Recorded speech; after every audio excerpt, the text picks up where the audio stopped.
The first time I saw something move inside the lens, I thought it was just ocean glare, until it blinked. I've worked on oil rigs for years, but this one, floating over the deep Atlantic shelf, felt wrong the moment I arrived. They told me there were 11 rules for onboard photographers, strange ones about when not to shoot, what not to focus on, and who not to capture even if they asked. I remember the first time I broke one, the water below the platform went still, as if it was watching. They said the camera sees things before the eye does. I used to laugh at that, but now I can't stop wondering what my camera saw before me. The first time they told me that, I thought it was some kind of initiation joke. I had been flown out to the rig after a 6-hour boat ride and 2 helicopter transfers, carrying a camera case heavier than my luggage. The sea was like a black sheet of glass that day, calm but waiting. When I asked the maintenance chief why we had a rule about never taking a photo when the foghorn sounds, he only said, "Because you might capture something that's not supposed to be here." I laughed then, and he didn't. He just stared at me, his face pale in the gray light, like he was remembering something he wished he could forget. My cabin was small, just a steel box with a porthole that looked out over an endless sea. The sound of the foghorn came in low intervals, a deep hum that seemed to shake the walls. It was supposed to warn ships of our location, but it felt more like a heartbeat, one that didn't belong to us. I kept my camera close, mostly to document the crew and the daily operations for the company report. But there were times, late at night, when I'd wake up and find the lens already facing the window, as if something had nudged it while I slept. The first few days were quiet. I photographed rusted bolts, the sunset over the water, the constant dance of shadows across the decks.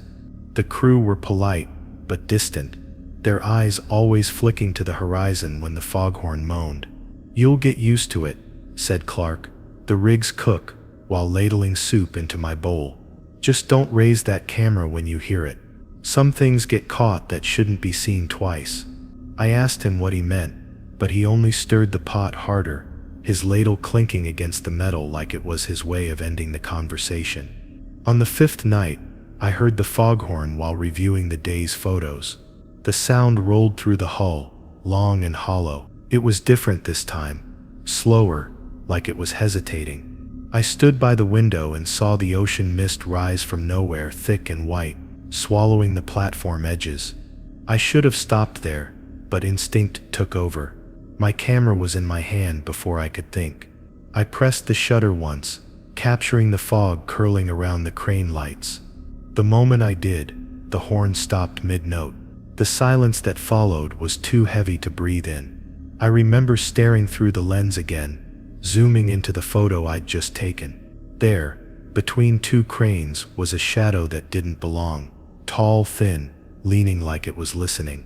I blinked and looked back outside, but there was only fog. The rig's lights flickered once and went dim, leaving me in half-darkness. I thought maybe it was a trick of the mist, some reflection or refraction, but then the intercom crackled to life. "Photography room 3, did you take a picture just now?" The voice was from the control deck. I hesitated, then said yes. There was a pause, longer than comfortable, before he whispered, "Delete it, right now." I didn't. Something in me wanted to understand. I zoomed in further, trying to make out the figure's shape. It wasn't human. Its outline was too sharp, too defined for mist, and though it stood still, the reflection in the puddles beneath it rippled, as if it was breathing. My door rattled, and Clark barged in, his hands trembling. "You didn't take it, did you?" he asked. I nodded slowly. He swore under his breath, grabbed the camera from my hands, and ejected the memory card. "You think these rules are for show?" he hissed. "They're not company policies. They're what's keeping this place standing." He tossed the card into his coat pocket and left, locking my door behind him. I could still hear the faint echo of the foghorn, but now it sounded distant, like it was moving away.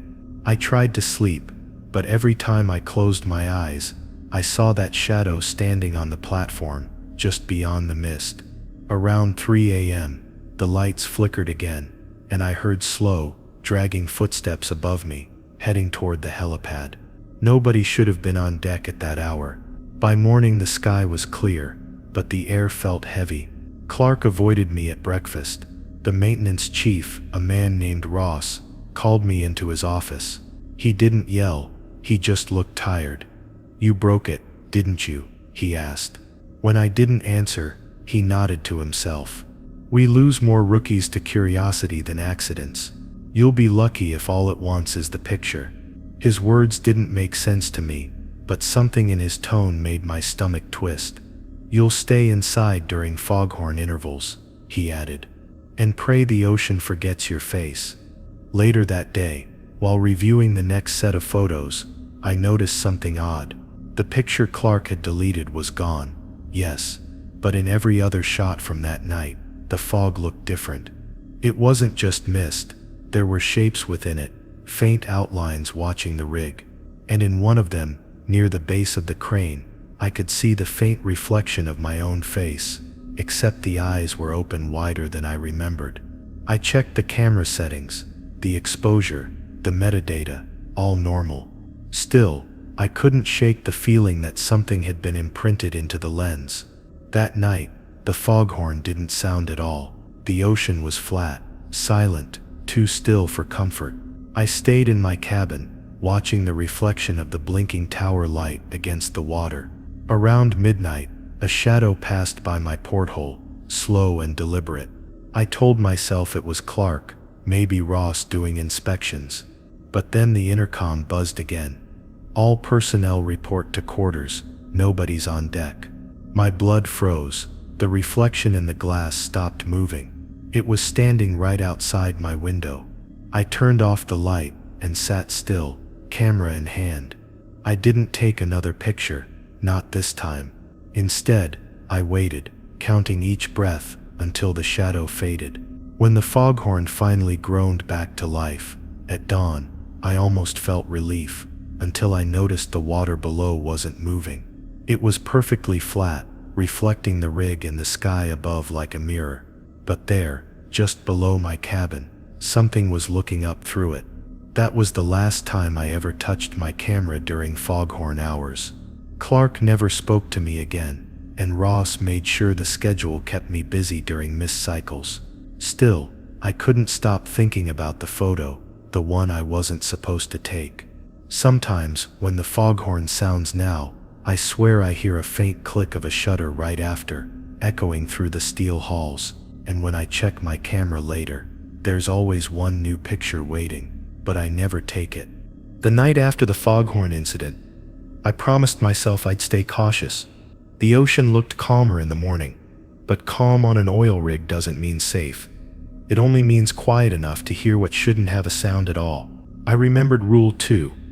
Never point the camera toward the horizon after sunset, though no one had explained why. When the safety officer mentioned it during briefing, everyone else nodded without a word, as if they'd learned the lesson the hard way. The rule felt ridiculous at first. Sunsets were the only beautiful thing out here, but when the light started to fade that evening, I felt the same unease that had followed me since the fog.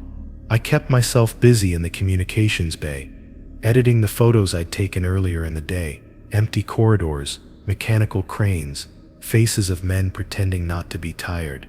The clock above the doorway ticked toward 7. Through the small window beside me, I could see a strip of red melting into the sea. Every instinct told me to step outside and capture it. My hands even reached for the camera before I realized what I was doing. The hum of the generator deepened, a low vibration through the floor that almost felt like a warning. I set the camera down. "Don't do it," Clark said behind me, startling me so badly I nearly dropped it. He leaned in the doorway, eyes darker than usual. "Not tonight. The light's wrong." His words made no sense, yet the way he said them left no room for argument. I closed my laptop, sealed the memory card, and tried to ignore the color slipping away outside. But as the sun dropped, I saw something strange. Each time the light blinked from the tower beacon, the reflection on the window lagged behind, like a separate rhythm. It wasn't a glitch in timing. It was as though the horizon itself had its own heartbeat. Clark noticed me staring and drew the curtain. "You're still new," he said. "You don't want to know what's out there when the horizon goes black." That night, I dreamed of flashes, camera bursts cutting through darkness. In each flash I saw the ocean surface ripple, not from waves but from something beneath pressing upward. I woke to the faint metallic echo of footsteps in the hallway. They stopped at my door, paused, then continued. I tried to convince myself it was the night crew. Yet when I checked the corridor, it was empty, and the air smelled faintly of salt and rust, thicker than usual. I slept again only after the generator kicked back into its steady rhythm. Morning brought a false sense of normal. Ross, the maintenance chief, was already shouting orders over the intercom. "Weather windows closing," he said. "Storm moving in by dusk." I joined the others for breakfast, but the mood was off. Too quiet, spoons clinking against metal bowls in awkward rhythm. Someone muttered about losing signal from the navigation buoy. Clark avoided my gaze entirely. The storm was expected to pass, but everyone acted like it wasn't the weather they were worried about. By afternoon, the clouds rolled in thick and low, turning the water into a mirror of dull steel. My job was to document routine maintenance before the wind picked up. I moved along the lower deck, taking wide shots of the crew, checking the lifeboat brackets. When I reviewed the images, I noticed faint smears of light on the far edge of every frame, thin curved streaks right where the sea met the sky. They looked almost like reflections of something glowing beyond the mist. I thought about the rule again and decided to stop shooting, but curiosity is a hard thing to bury. Just before sunset, the storm quieted into a strange stillness. The air felt heavy, thick enough to taste. I went up to the outer deck for one last look before night. The horizon stretched in a perfect unbroken line of gray. No ships, no birds, not even the usual trail of sea spray. I raised the camera halfway, telling myself one picture wouldn't hurt. The lens focused easily despite the dim light. Through it the horizon shimmered, bending slightly as if heat were rising from it, impossible in the cold air. Then for a heartbeat, I saw a second line appear below the first, like a reflection in a mirror placed underwater. The camera clicked before I realized my finger had pressed the shutter. Instantly a deep vibration ran through the deck. It wasn't thunder, it was lower, slower, as if the ocean itself had exhaled. I stumbled back and lowered the camera. The second horizon line vanished, leaving only the dark sea. My photo preview showed nothing unusual except a faint distortion, like the image had been stretched. Still, something about it felt wrong, too symmetrical. I decided not to mention it. When I returned inside, Clark was waiting near the corridor, face pale. "You went outside, didn't you?" he asked quietly. I opened my mouth to deny it, but he saw the camera in my hand. "You need to delete whatever you took." He said it calmly, but his fingers twitched like he was holding back panic. I nodded and pretended to comply, scrolling through the shots and erasing them one by one. But I kept the last one, transferring it to my laptop while no one watched. That night, the storm finally hit. The rig swayed under roaring wind, metal grinding against itself. Power flickered twice before the backup lights kicked in. I stayed awake, the camera on the table beside me, its indicator light blinking softly. At some point near midnight, the intercom hissed with static. Through the noise, a single word formed: my name. Then silence. I checked the corridor again. Everyone was locked in. When I returned to the room, the indicator light had turned solid green. I opened the camera, and the screen lit with the image I'd saved. Only it wasn't the same photo anymore. The horizon was gone. In its place stretched an endless black surface, dotted with faint white specks that looked too organized to be reflections. I leaned closer and realized they resembled lights, rows of them, like another rig floating upside down beneath the sea. Before I could process what I was seeing, the room temperature dropped sharply. Condensation gathered on the inside of the porthole, but the moisture traced downward, not up. A sudden jolt rocked the floor, knocking the camera to the ground. When I picked it up, the screen was blank. Outside, the wind had stopped. I approached the window, wiping away the fog. The sea was calm again, eerily so, and the reflection of our tower light shone steady on the surface. Then a second reflection appeared beside it, matching its pulse perfectly. I stepped back. The foghorn remained silent, yet I could sense the same pressure in my ears that it always brought. Something vast was moving out there, just beyond sight, perfectly aligned with the place I'd pointed my lens. By dawn, the crew found hairline cracks along the outer railings, as if the metal had been pressed from the outside. No one mentioned it over breakfast. When Ross asked for the latest batch of photos, I handed him only the approved ones. He looked at me longer than necessary before muttering, "Good, keep it that way." The unspoken warning hung between us. Still, I can't stop thinking about that hidden image, the reversed horizon, the silent twin world below. I deleted it from every device, yet sometimes when I turn on my camera, the battery indicator glows for a second, even without power. It feels like the camera remembers what it saw, waiting for me to look again. And every evening, just after sunset, the reflection outside my window still flickers once, as if another tower out there is turning its light toward me.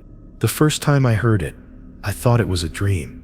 A voice, soft, steady, familiar, calling my name from somewhere just outside my cabin door. The digital clock read 12:41 a.m. I sat up, half expecting it to be Clark. Maybe something had gone wrong on the main deck again. But when I answered, no one replied. The corridor lights were dim, flickering in that uneasy rhythm that always came before the generator cycled. I waited, listening. Then the voice came again, clear this time. My name drawn out slowly, almost kindly.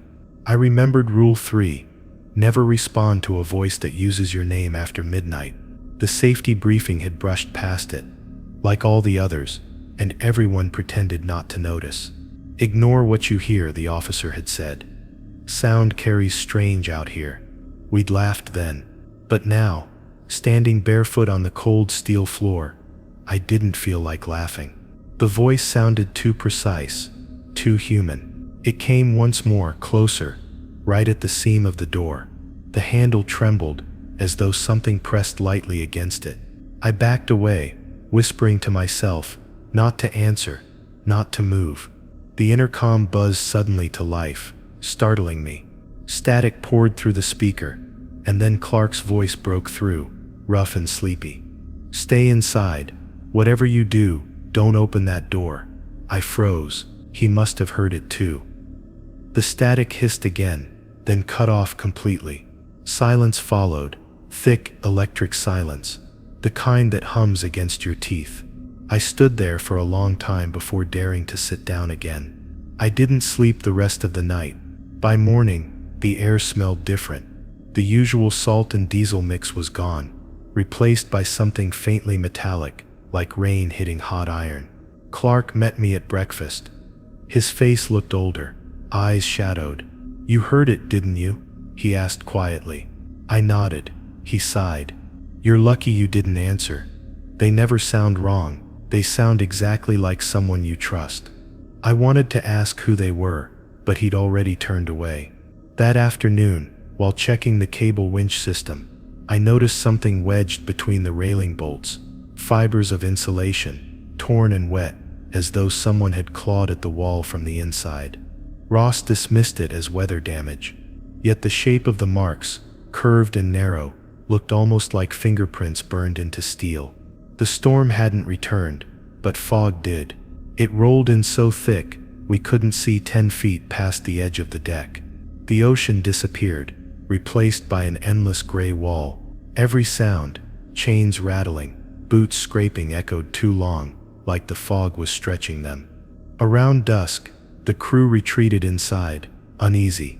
By midnight, I was reviewing footage from earlier that day, when I noticed faint background audio, barely there under the hum of machinery. My name again, not once, but 3 times. I turned the volume up, heart pounding. The voice was identical to mine. I shut off the laptop immediately. The lights flickered, and the intercom clicked on without warning. No static this time, just breathing, then open the door. The words came in my own voice. My hand moved toward the knob before I could stop it. The metal was freezing, almost burning cold. I yanked it back and stepped away. The intercom crackled again, and Clark's voice shouted, "Don't respond," then nothing. Outside, something heavy scraped across the walkway, slow, deliberate, as if dragging a chain. The deck vibrated with each movement. I wanted to believe it was wind, but the rhythm was too steady. The footsteps stopped right outside my door. Then a single knock echoed, soft but sharp enough to rattle the hinges. The voice came again, but this time it wasn't calm. It was pleading. "Usman, please. Let me in. It's freezing out here." It sounded exactly like me. Every instinct screamed to answer, but the rule repeated in my mind: never respond to a voice that uses your name after midnight. So I did nothing. I sat still, breathing through my teeth, listening to the scrape of movement fade down the hall. When morning came, the fog had cleared, but a trail of wet footprints led from my door to the far end of the corridor. They stopped abruptly at the emergency hatch, which was sealed from the inside. No one else claimed to have been on my level that night. Ross called a meeting later that day. He didn't mention the footprints, but his voice carried the weight of something unspoken. "Stick to your shifts. No one roams after dark. No exceptions." Clark avoided my eyes again, but I noticed the faint tremor in his hands when he gripped his coffee mug. That evening, I went back to the communications bay. The camera I'd used days before was still on the table. Its indicator light glowed faintly, green again. I hadn't touched it. I powered it on, and the screen flickered with static before displaying an image. The inside of my cabin door. The timestamp read 12:46 a.m. I checked the footage. The camera had recorded by itself, capturing a minute-long clip of the hallway. In the video, fog seeped through the seams of the door, curling across the floor like smoke. Then at the end, a shadow leaned into frame, my shape, my face, looking directly at the lens before disappearing into the mist. That's when I finally understood the purpose of the rules. They weren't meant to protect us from the sea. They were meant to keep something else from learning how to reach us, and whatever it was, it already knew my name. The sea had been restless since the night of the voice, waves rolling and breaking against the rigged legs in constant rhythm. Then one morning, it simply stopped. No breeze, no swell, not even the usual vibration through the floor. The entire platform floated on a flat, black mirror. The others called it a weather pause. I knew better. The silence pressed against my ears, thick and heavy, like the world had been muted. I remembered Rule 4, never photograph the ocean when it stops moving. I hadn't understood it before, but now the calm felt wrong, deliberate, as if the sea were holding its breath and waiting for someone to notice. Clark came over the intercom, telling everyone to delay outside maintenance. "Stay inside until the instruments confirm current activity," he said, voice thin with static. From the window I saw him on the upper walkway, binoculars raised, frozen in place. His posture told me he was seeing something he didn't understand. A few minutes later, he disappeared inside the control room and never came back down. I tried to distract myself by checking my camera gear. The last few days had drained its batteries faster than usual, as though the fog or salt air pulled power from everything. While I cleaned the lens, a faint humming filled the air, a tone so low it seemed to vibrate in my chest. I walked to the window, expecting to see the water rippling again, but it was still perfectly flat. Yet the humming came from beneath it, a pulse, slow and even. The steel floor trembled with each beat. Ross came into the lab, his face pale. "The sensors just shut off," he said. "All of them. Depth, temperature, current. It's like the ocean isn't there." He tried to laugh, but his voice cracked halfway through. "You think we're sitting on a giant battery?" I shrugged, pretending not to hear the faint rhythm that seemed to echo his heartbeat. The day dragged into an unnatural twilight. Clouds hung low, unmoving. No birds circled the rig. No waves touched the legs. The world had become one endless reflection. Around sunset, I went out onto the observation deck. I shouldn't have. The rules said nothing about stepping outside, but I knew Rule 4 wasn't just about the photograph. It was about what the lens might show. The sky and sea blended into a single gray surface, no horizon between them. For a moment, I couldn't tell which direction was up. I lifted my camera, just out of habit, then stopped. The viewfinder shimmered faintly, flickering between light and shadow, though nothing around me moved. I lowered it. Everything looked normal again. I raised it once more. This time there were shapes under the water, faint outlines, drifting slowly beneath the glass-like surface. I wanted to capture it. My finger rested on the shutter. Then I saw one of the shapes shift closer. It wasn't swimming, it was rising. The surface tension of the water bent slightly, just enough to distort the reflection of the rig above. I backed away. The humming grew louder, turning into a vibration that rattled the railing. Somewhere below, metal groaned, a deep, resonant sound like pressure being released. Inside, the lights flickered again. The hallway monitors flashed error messages, one after another. Image capture interrupted. I hadn't taken a picture. I didn't even touch the camera. But when I checked the memory card, a single new file had appeared.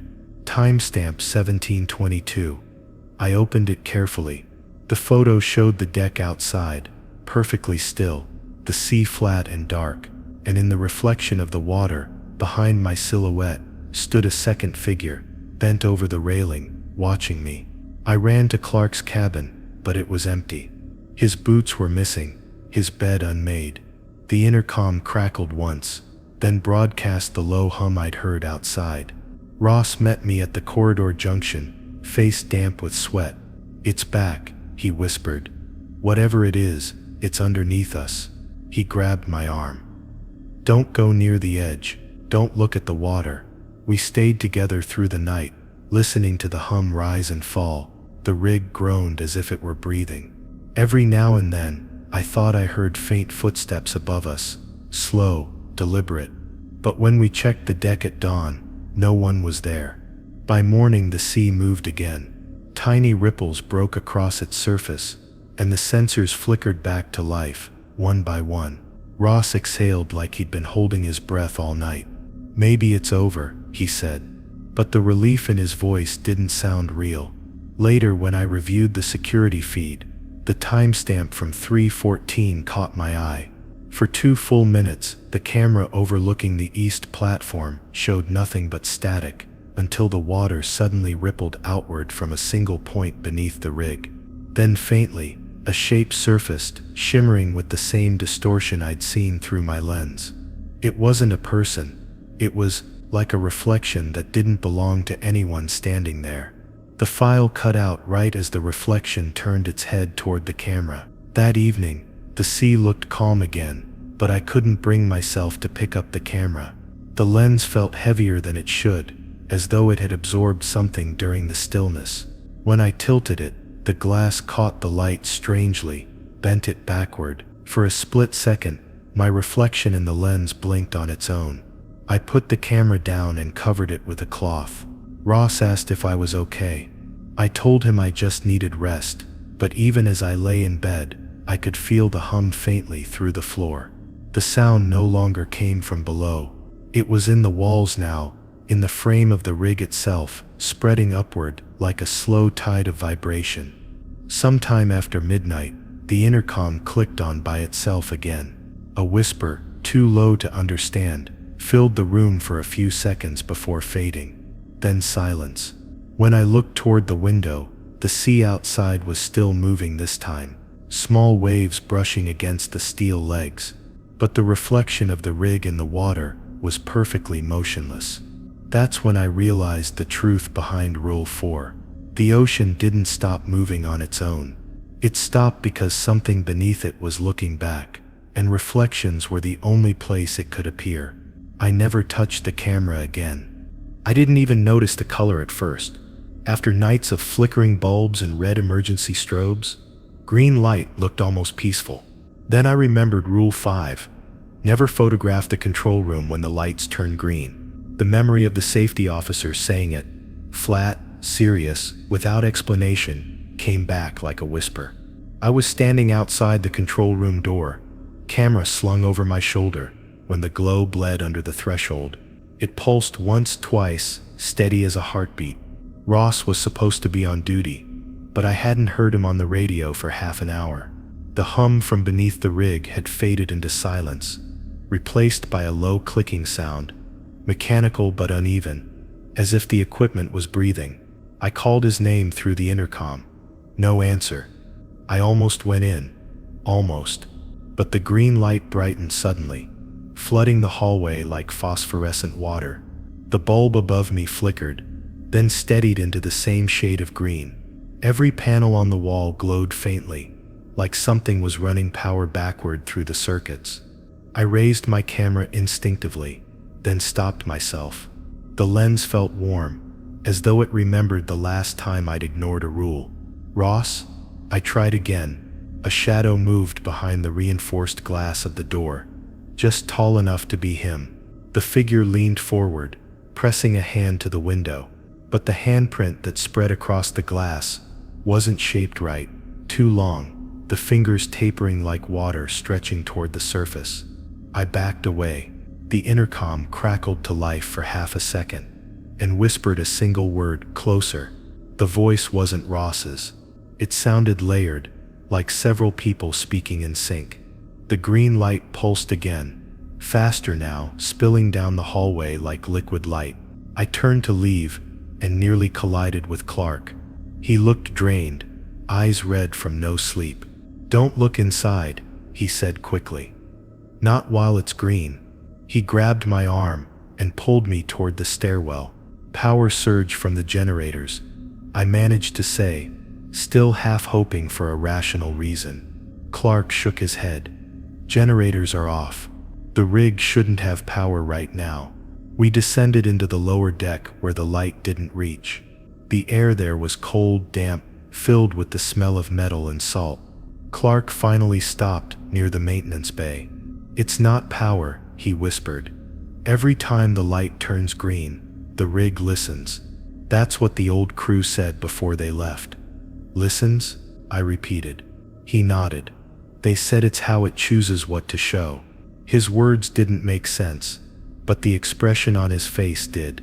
The same exhausted terror I'd seen in the mirror after each rule. A sudden thud echoed from above, followed by the distant hiss of hydraulics. The green glow seeped through the vents, softer but still visible, tracing faint veins of light along the walls. Clark cursed under his breath. "It's spreading through the wiring again." I took out my camera despite myself. Maybe I could record proof of it, something to show the mainland when we got back. But the lens refused to focus. The screen showed static, then faint shapes that moved slower than real time. For an instant I saw the control room through it, though we were 2 decks below. The console lights blinked, and a figure, Ross, stood motionless in front of them. Then another shape appeared behind him, perfectly mirroring his movements, like a reflection standing upright. The image froze, then dissolved into darkness. The camera powered off on its own. We waited until the light upstairs faded back to white. When we returned, the control room door hung open. Inside, every surface gleamed with a faint sheen, like condensation that hadn't dried. The monitors displayed looping system data, all reading 0. Ross's jacket lay on the chair, dry and neatly folded, but he was gone. Clark pressed his palm against the console, then jerked it back. "It's warm," he muttered, "but the heaters are off." He looked at me. Something recorded him. That night, we cut main power completely, hoping darkness would keep whatever it was dormant. The rig drifted quieter than ever.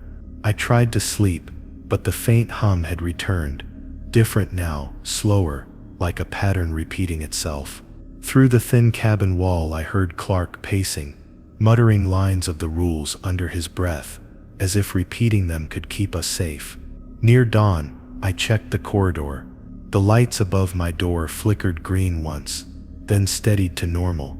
I glanced toward the control room window. For just a heartbeat, someone stood inside facing me.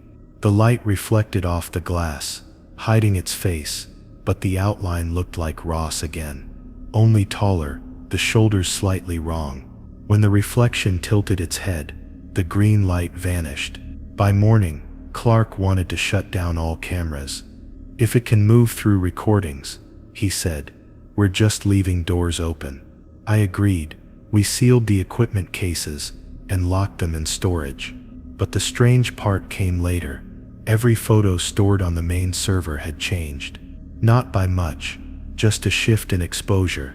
In each one, the shadows leaned toward the lens, as if drawn by it. I don't know what happened to Ross, or what the green light actually was. Some of the crew think it's a byproduct of the rig's seismic transmitters. Others whisper that it's something older, something that uses light the way we use speech. All I know is that it waits. Now whenever the lights flicker, I step away from the camera. I don't try to record, don't try to see. Because out here, on this floating steel island, surrounded by miles of dark water, curiosity isn't bravery, it's an invitation. And whatever the green light brings, it's already learned how to call us by sight. The hatch wasn't supposed to move on its own. It was a reinforced steel door bolted into the lowest deck, used only for emergency supplies. Still, sometime after midnight, while I was cataloging equipment logs, I heard the faint scrape of metal from below. I told myself it was just the current shifting the rig, but then came another sound, slow, rhythmic, like something brushing against the hatch cover.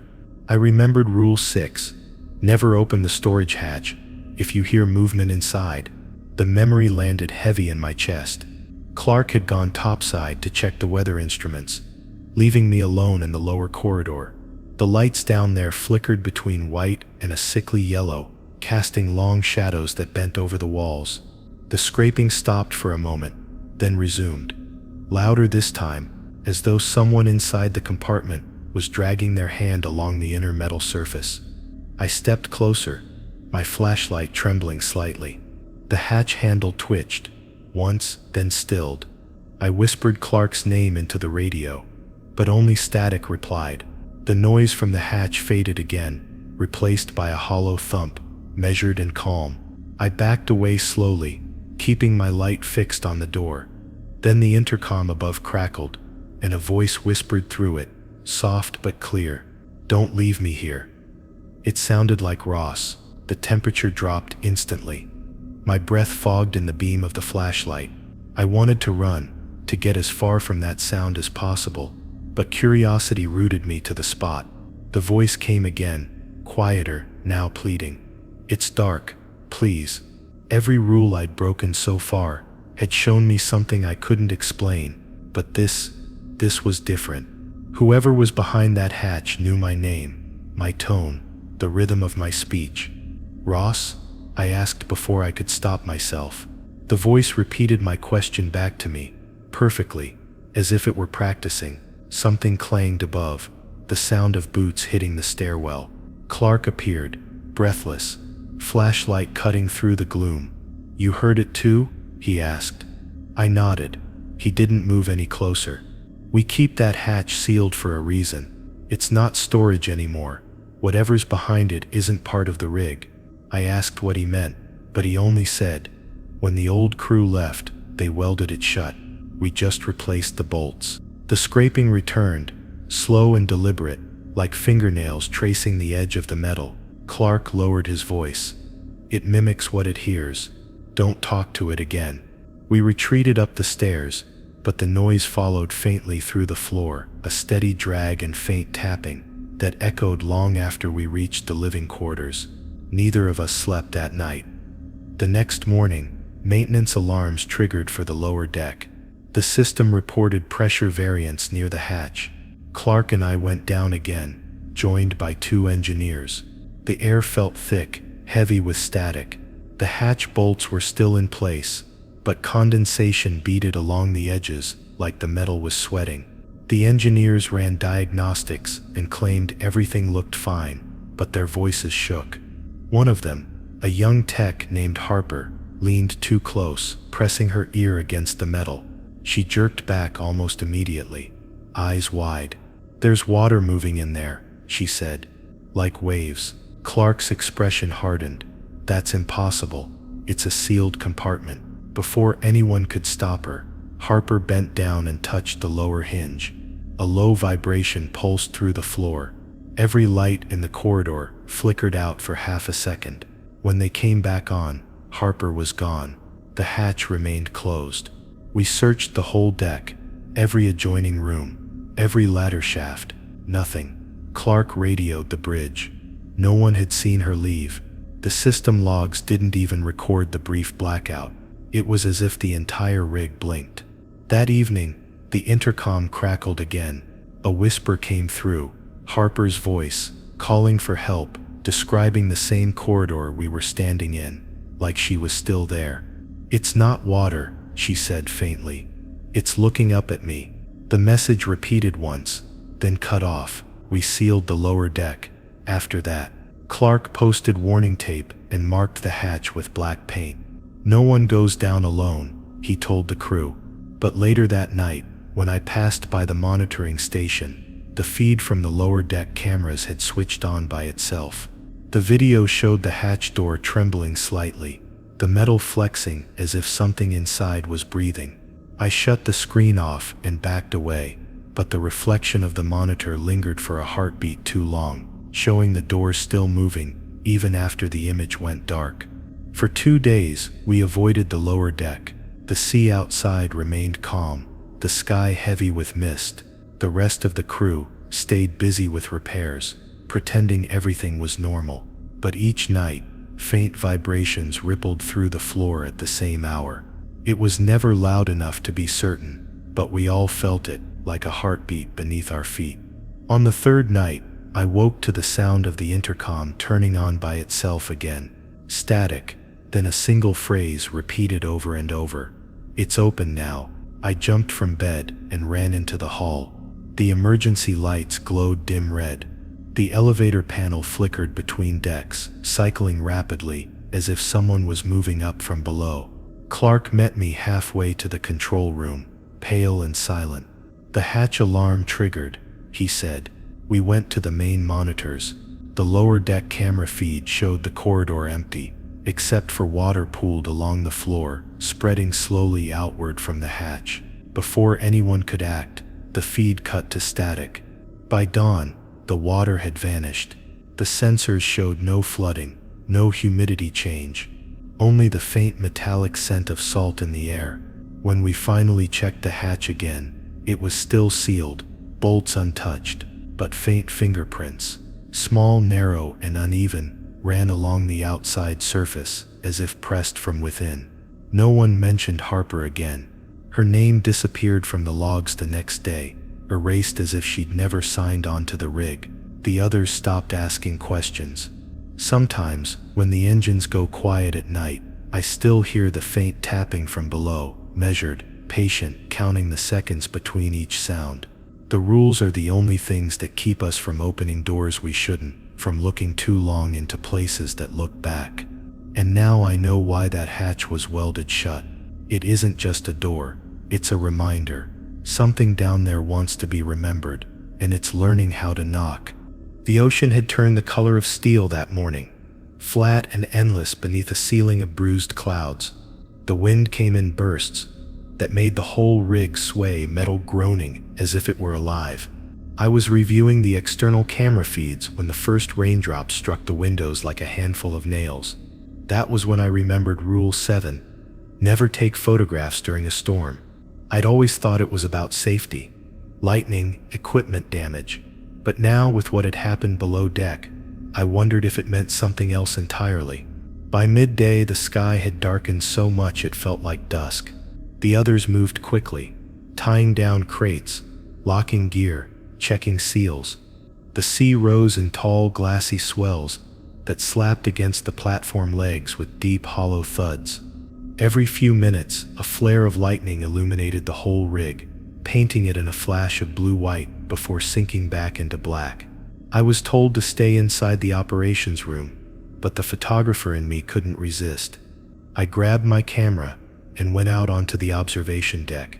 The air was thick with salt and rain. I lifted the camera and snapped one frame of the horizon. Just one.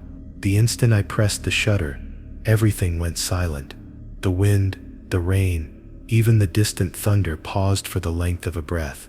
Then the sound rushed back all at once, louder, harsher, as if the ocean itself had gasped awake. My camera screen flickered. The image showed the storm, yes, but something else too. A shape standing out at sea, upright on the water, too tall to be human. I blinked and the figure was gone. Nothing but churning waves. I told myself it was distortion, lightning glare, anything rational. Still, when I looked at the photo again, the shape was clearer, closer, inside. Clark saw the expression on my face and knew. "You didn't," he said flatly. I didn't need to answer. He grabbed the camera from my hands and deleted the image. But the screen didn't go dark. It stayed on, frozen on that same figure. "It's not gone," he muttered. "You just gave it a face." The storm intensified. Alarms blared as wind speeds rose. We sealed the outer decks and stayed inside the mess hall waiting it out. Water leaked through the door seams, trembling under each thunderclap. Then from the corner of the room, the intercom hissed again. Not static this time, whispering, faint but distinct. A chorus of voices repeating fragments of sentences, some ours, some unfamiliar. Clark leaned close to the speaker. "It's the storm talking," he said quietly. "It always does when someone breaks the rule." I wanted to ask what that meant, but he only added, "Whatever you saw, don't look for it again. It looks back." That night the rig rocked violently. I lay awake, the walls creaking like old wood. Sometime around 3 a.m., lightning illuminated my cabin, and in that flash I saw the reflection of the sea outside the porthole. Something enormous moved beneath the surface, glowing faintly, its shape bending with the waves. When darkness returned, the glow lingered for a few seconds more, like an afterimage burned into the glass. I tried to sleep, but the rhythmic tapping came again, this time against the window, from outside, even though my cabin was 20 meters above the waterline. Each tap came slower than the last, deliberate, patient. When I finally stood to look, there was nothing there, only the faint outline of a wet handprint, sliding slowly down the glass. At dawn, the storm eased. The clouds thinned to a pale silver, and the sea calmed to gentle ripples. The others looked exhausted, their eyes bloodshot. We gathered in the mess to check damage reports. Most systems were intact, but one camera feed, Deck C West railing, was frozen on a single frame. The timestamp matched the moment I'd taken my photo. We watched in silence as the still image flickered once, then moved on its own. The horizon shifted slightly, though no one was controlling the camera. The figure reappeared, standing closer this time, just beyond the railing. Lightning flashed, revealing its shape, tall, skeletal, draped in what looked like strands of kelp or torn fabric, head bowed as if listening. Then the feed cut to black. Clark shut off the monitors. "That's why we have the rule," he said. "The storm doesn't just bring weather, it brings watchers, and they find whoever tries to capture them." The rest of the day passed without word.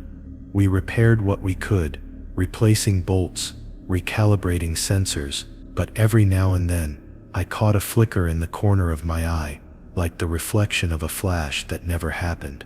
The same way a camera flash lingers in your vision, even when your eyes are closed. That evening I checked my camera again. The memory card was empty. No files, no thumbnails. Yet when I pointed the lens toward the window, the live preview displayed something impossible. The ocean was calm outside, but the screen showed it raging, lightning dancing across the waves. The figure still there, watching the rig. I dropped the camera. It hit the floor, but the image on the screen didn't fade.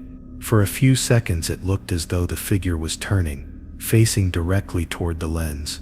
Then the battery died. Since then, storms don't sound the same to me. Each time thunder rolls across the horizon, it feels less like weather and more like a signal, something announcing itself, testing whether we're still listening. I haven't picked up a camera since that day, but sometimes the windows flash white for just a moment, and the reflection that stares back isn't mine. We still follow the rules, at least most of us do. The ocean demands it now, and every time a storm forms in the distance, I can't help but wonder what might be waiting there, just beyond the next flash. The storm had passed, but the sea hadn't gone quiet. It had gone hollow. Waves still moved, but they didn't sound like waves. They echoed too deep, too slow, like something was breathing beneath them.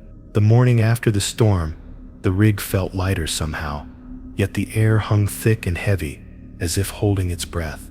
I was still shaken from the photograph, trying to convince myself it hadn't been real. But that's when I remembered Rule 8.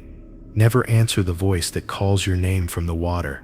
It felt absurd at first, but then I realized every single person on this rig had learned that one by heart.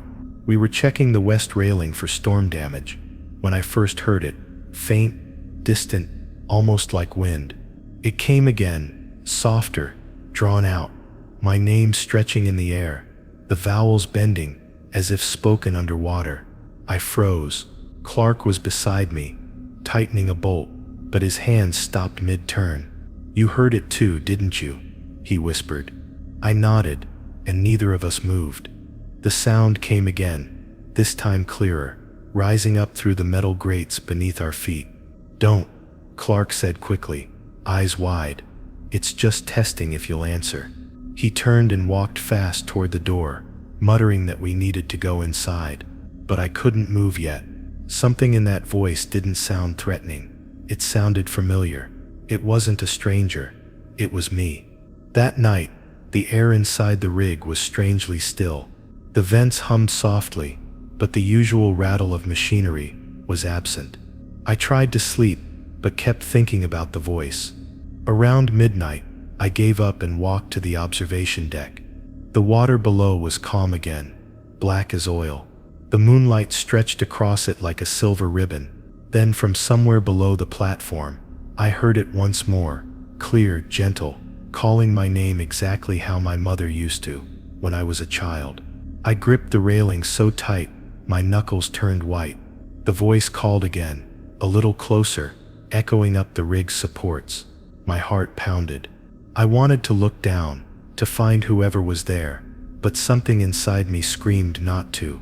The rule: never answer the voice that calls your name from the water. I backed away slowly, step by step, until I was inside. When I told Clark the next morning, he didn't look surprised.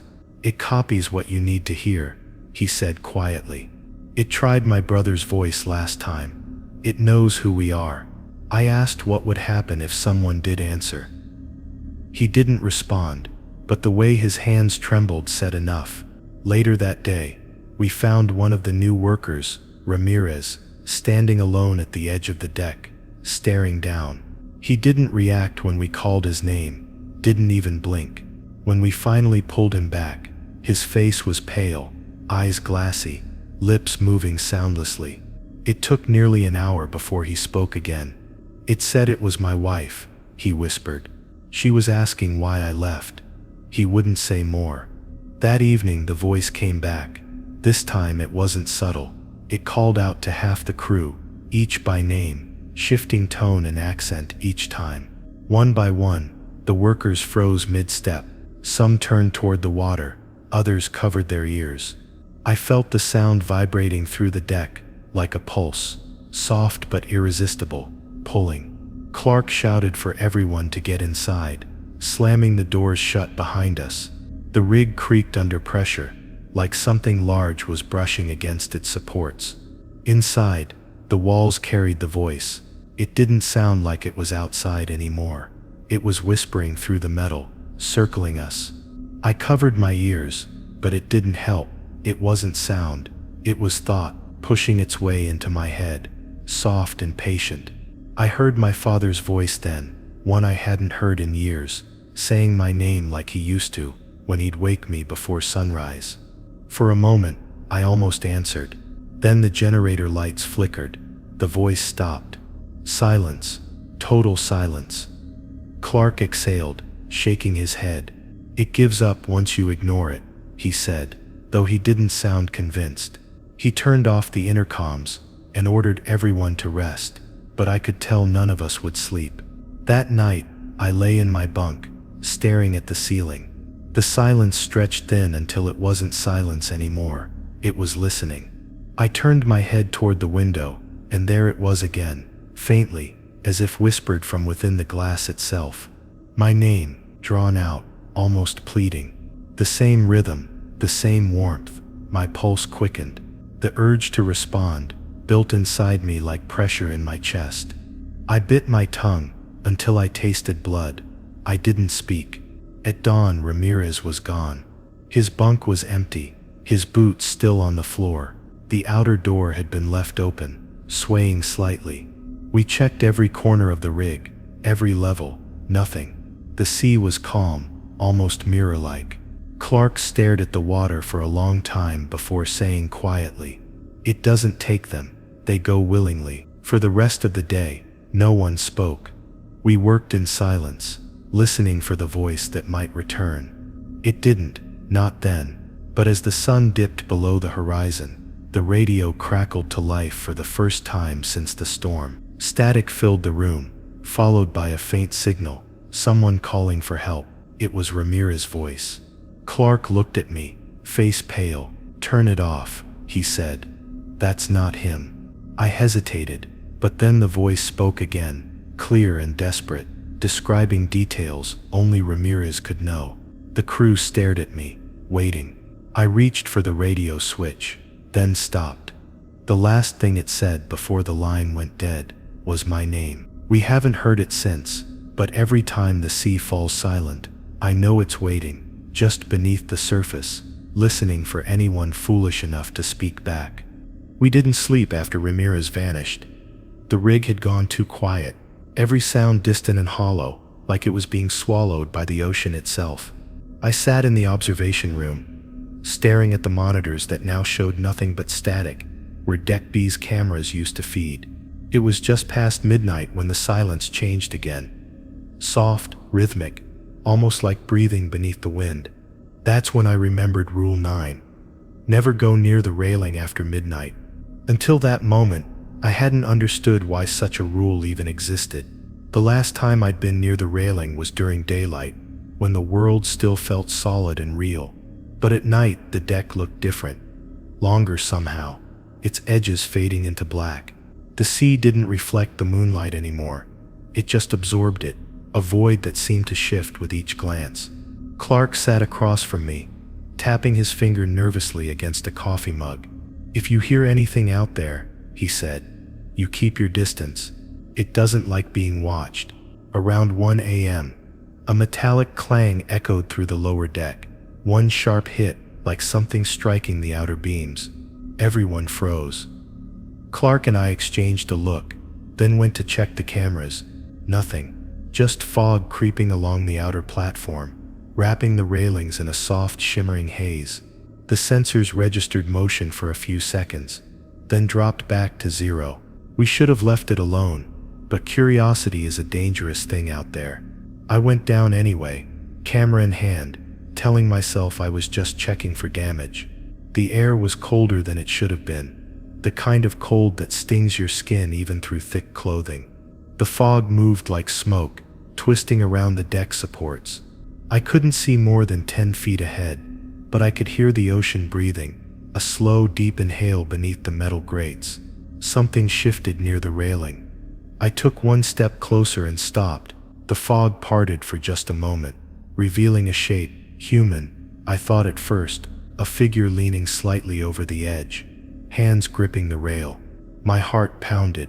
"Ramirez," I whispered before I could stop myself.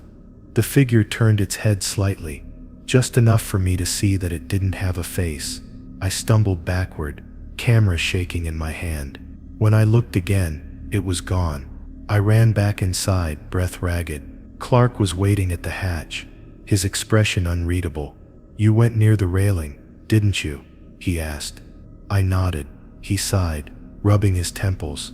It doesn't matter if you see them. It matters that they see you. The next day, strange things began to happen around the deck. Tools went missing.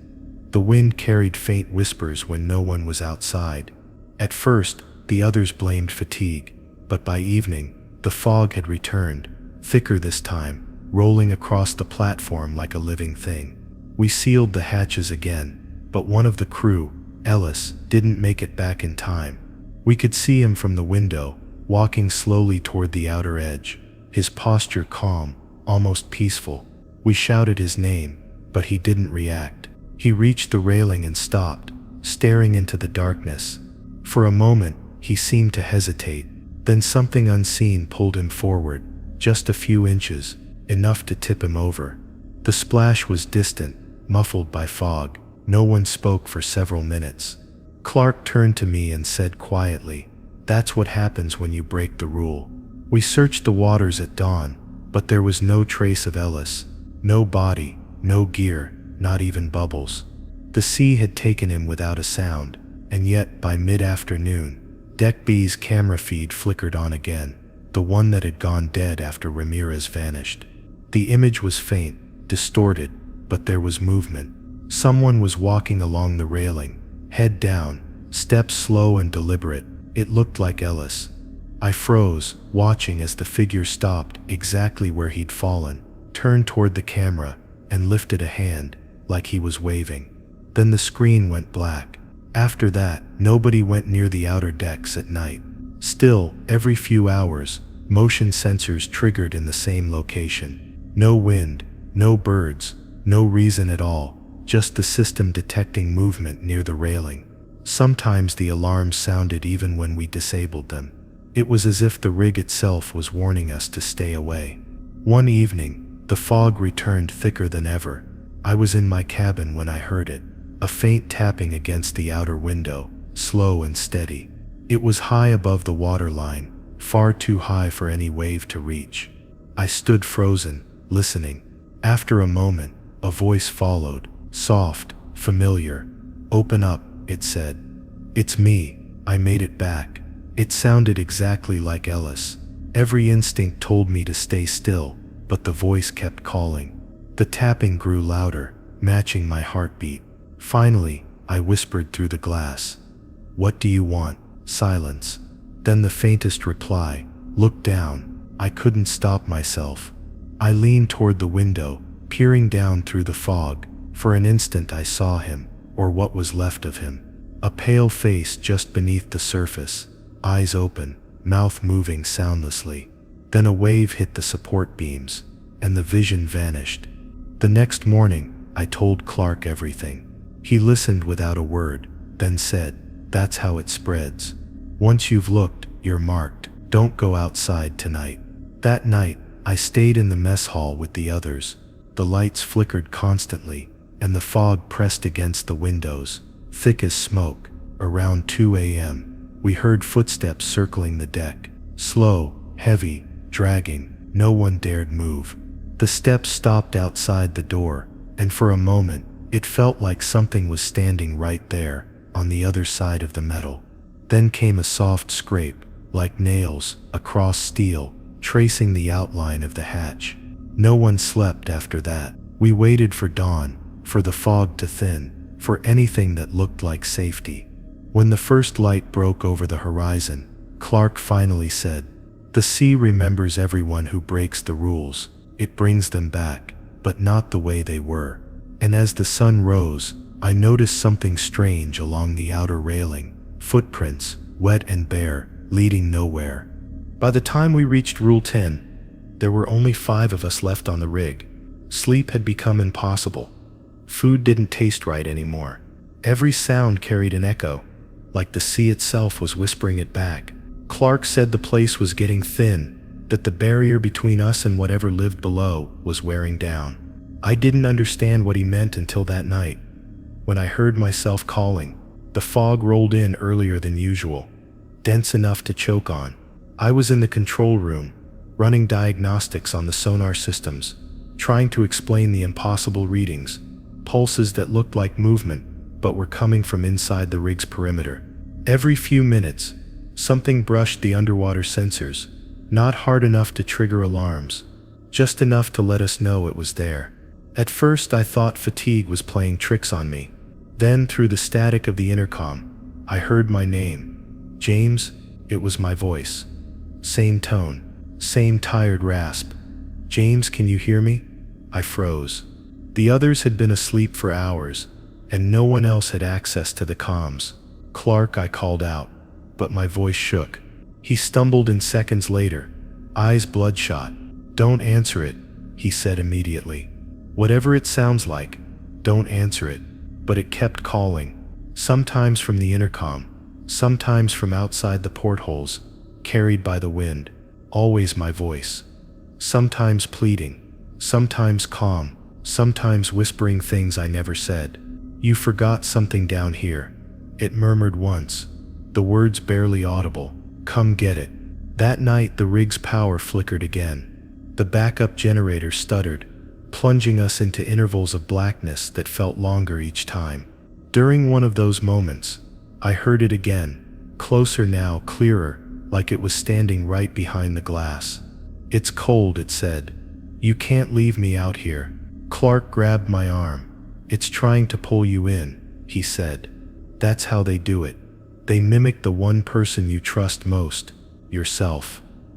He told me that Ramirez heard his brother before he vanished, that Ellis heard his mother. I wanted to believe him, but deep down, the voice felt too familiar, too real. Later, when the storm hit, I went down to the maintenance corridor to check the stabilizers. The whole rig groaned like a living thing, metal bending under pressure. I was halfway down the hall when the lights cut out completely. That's when I heard footsteps behind me. My footsteps perfectly mirrored. Each time I stopped, they stopped too.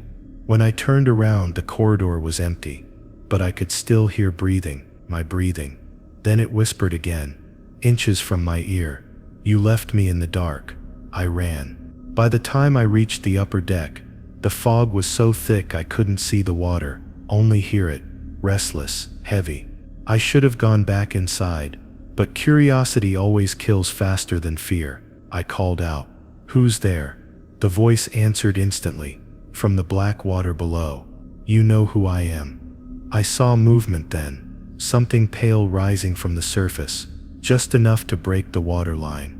It looked like a reflection, but there was no light for it to reflect. The face staring up at me was mine, down to the smallest detail, except for the eyes. They were wrong. Too dark, too deep. It smiled, just slightly. All you have to do is answer. Before I could move, Clark's hand clamped around my shoulder. He pulled me back hard, shouting, "Don't look at it." I hit the deck, gasping, while he slammed the hatch shut. The thing outside laughed, my laugh, echoing across the metal. Then the sound shifted, distorted, and faded into the wind. We stayed locked inside until morning. When we finally opened the hatch, the deck was soaked, but the sea was calm again. Except for one thing, a long trail of wet footprints leading from the railing to the door. My size, my boots. Clark didn't say a word. He just looked at me, and I could tell he was wondering the same thing I was. Had something come in last night? That evening, the fog didn't return. For the first time in weeks, the horizon was clear, but the calm felt wrong, like silence before a scream.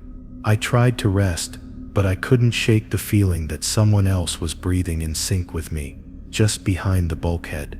When I finally drifted off, I dreamt of the water, endless, black, and still.